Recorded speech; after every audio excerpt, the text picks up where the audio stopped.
আজ ৯ ফেব্রুয়ারি আমরা রাস্তায় নেমে আরও প্রতিজ্ঞাবদ্ধ হব। এত মানুষ আমাকে সাহস জুগিয়েছেন দেখে আরও ভালো দৃঢ় প্রতিজ্ঞ হব যে আমরা রাস্তা ছাড়ব না, আমরা আন্দোলন থেকে পিছিয়ে আসব না।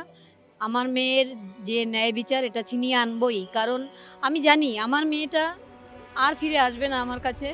সে যে হারিয়েই গেছে, তার স্বপ্ন পূরণ করতে গিয়ে আরজি করের কিছু দুষ্কৃতী তাকে আমাদের কাছ থেকে ছিনিয়ে নিয়েছে। কিন্তু আর কোনো মা বাবার যেন ওই ৯ই আগস্ট না দেখতে হয়, সেই জন্য আমরা প্রতিবাদ চালিয়েই যাব। এই যে এত জনগণ আমার সাথে রয়েছে, হতাশ কেন হব আমি? আমার বৃহত্তর পরিবার, আমি বারবার একটাই কথা বলছি, আমি যখনই ডেকেছি আমার ডাকে সাড়া দিয়ে এত জনস্ফূর্ত আন্দোলন, এই যে মৌন মিছিল, এটা আমাকে অনেক সাহস জুগিয়েছে মনে। আজকে আমি আরও দৃঢ় প্রতিজ্ঞ যে আমার মেয়ের বিচার আমি চিনিয়ে আনবই।